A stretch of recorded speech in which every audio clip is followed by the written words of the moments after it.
I'm going to show you how to paint a really simple Christmas card. Let's get started. I'm just using 300 grams watercolour paper. I'm folding in half and it's about 5 by 7 inches. And I'm going to paint these baubles in a landscape format. And I'm just using some of my washi tape to draw around, and I'm using different size circles as well. And I'm just drawing the sort of clasp at the top. I'm using an HB pencil. So it's a really simple idea here, just circles, and you can sort of arrange them however you want. I'm actually using my imagination to decorate and to paint the baubles. And that's what I like about this sort of thing. It's so much fun. So I'm using a ruler to actually draw a straight line for the string. And I'll decorate this later as well. So I'm ready to paint my baubles. I'm using a wax crayon to apply to the same area of each bauble, keeping the light source consistent to create a highlight on the bauble. You could paint around this highlight, or you could use masking fluid to mask it, or white paint at the end of the painting. I'm using Daniel Smith's Rose of Ultramarine. I just love this colour. It's got a sort of a pinky sort of shade with the ultramarine sort of coming through as it starts to dry.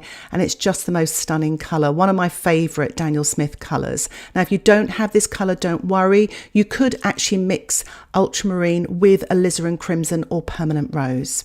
So I'm painting this wet on dry. The left hand side of the bauble is where the light is coming from. So the right hand side will be darker. So I'm actually going to add thicker, darker paint. Literally paint straight from the tube. So I'm just painting carefully around the edge here, wet on dry, using my size 8 round brush. What I'm doing now is I'm just dropping some water into the damp paint, and that might create quite a nice cauliflower or back run on the bauble to create some lovely texture. I'm adding now quite creamy Rose of Ultramarine with my size 8 brush, damp into damp. So this is the dark side of the bauble, still keeping the transparency so it gives the impression of a glass bauble. And to create some more interesting textures, I'm adding a pinch of table salt to the wet surface. And what that'll do, it'll absorb the salt to create some lovely, light, interesting textures.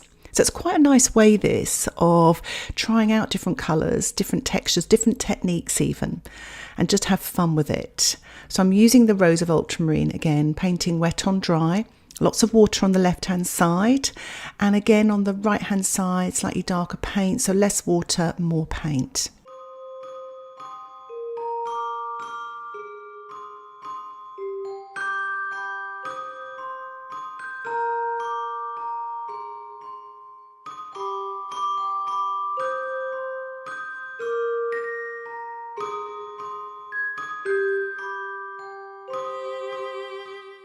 I'm using ultramarine here, and I'm going to actually add some Lunar black to it later to create a darker wash.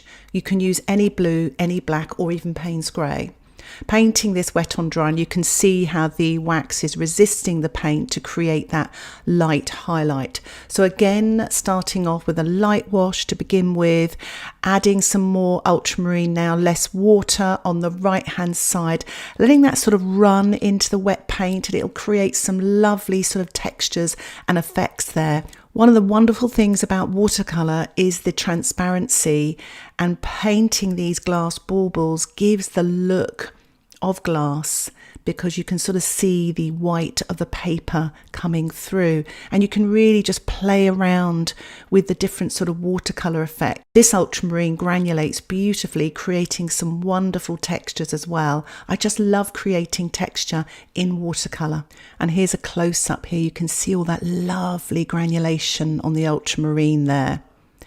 So I'm adding the Lunar black mixed with the ultramarine. Lunar black also creates a lot of granulation, but you could use Paynes grey or even black. I'm just dropping in some water now on the left hand side, and again that may cause a cauliflower or a back run, and that happens when you put wet paint into damp paint or drying paint. I'm using Daniel Smith's Iridescent Aztec Gold. If you don't have this colour, don't worry. You could use quinacridone gold or raw sienna, because I'm going to add a little bit of glitter to this later once the baubles have dried. So I'm just painting this wet on dry, and it's got a beautiful texture here as well, and a little shimmer if you hold it up to the light. So I'm just carefully painting to the edge here using the tip of my size 8 brush. So I'm getting a little bit of that rose of ultramarine there and some of the ultramarine blue with a pinch of the black, just using the previous colours, painting damp into damp on the right hand side and then dropping in some water there, top left, and just seeing what happens, sort of really playing around with the paint here.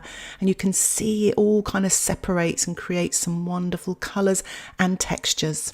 I'm just adding a little bit of the Lunar black mixed with the ultramarine here, damp into wet on the right hand side where it's darkest, going back in with that iridescent gold and just dropping that in to that dark there just to smooth things out. So painting this small bauble to the bottom left, wet on dry, using that iridescent Aztec gold, and then dropping in a little bit of the rose of ultramarine and Lunar black. I've got quite a lot of paint on here, so it's quite creamy, so I may dilute this a little.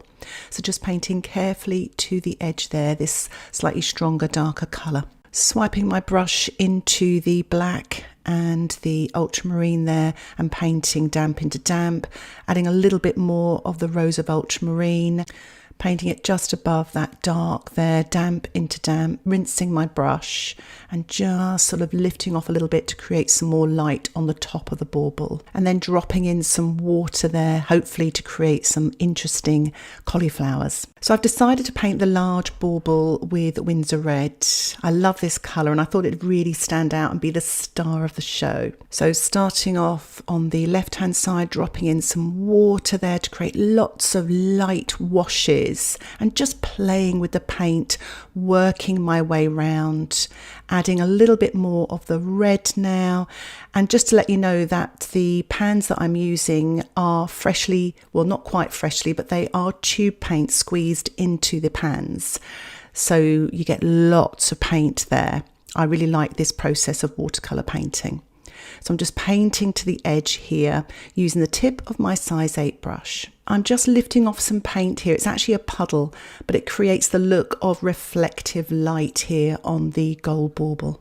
Going back to the red bauble here, adding some of the rose of ultramarine with ultramarine, damp into damp, and adding a touch of the Lunar black as well to create the shadow.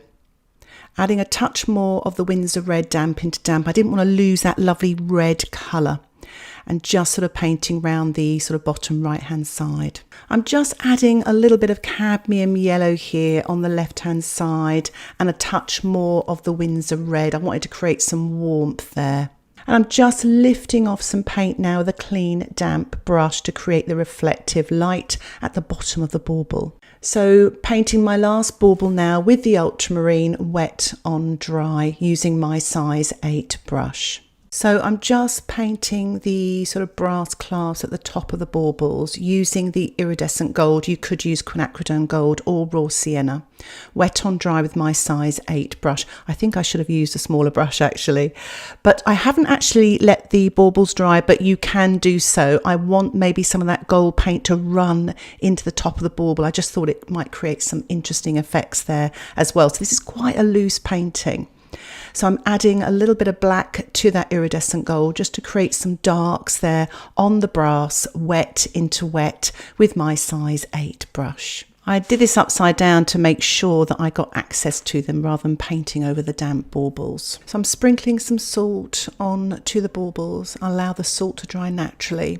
And I'm just lifting off some of the reflective light with a clean damp brush there just to make the baubles look a little bit more 3D. And I'm going to allow my painting to dry naturally to allow the salt to work. I've brushed off the salt and you can see it's created the most amazing textures, especially on that red bauble. I'm just using a black fine liner pen. It's waterproof and I'm drawing onto the dried watercolour. Only sort of sketching here and there. I'm not sort of sketching all the way around the bauble. It's just to bring them out a little bit more. You can do a little bit more detail with the pen, or you don't have to use the pen at all. I just thought it'd be quite nice. I'm so pleased with all the backgrounds and textures, etc. Now you could leave your Christmas card here and say it's finished, but I've decided to do a little bit of decoration with some glitter and PVA glue. So I'm using a synthetic brush here and I'm just applying the glue carefully over the top of the string here and also to the surface of the baubles just here and there. And I'm just using some gold glitter and I'm using a dry brush actually just to apply it on to the baubles, just to sort of aim it a little bit better, especially on the string parts there. So just liberally sort of sprinkle your glitter on. And don't worry about all the loose bits because we're going to remove those by tapping the card. So here is the finished card. All the glitter is stuck quite nicely to the baubles and the string to finish off this Christmas card. I've really enjoyed it and I hope you're inspired to paint something similar. If you'd like to support the content that I create here on YouTube, why not think about joining my Patreon membership? Details about the membership can be found in the description below, but you'll get access to my weekly exclusive tutorials and downloadable outline sketches, and you can cancel anytime. Thank you so much for watching. Happy Christmas card painting. Bye for now.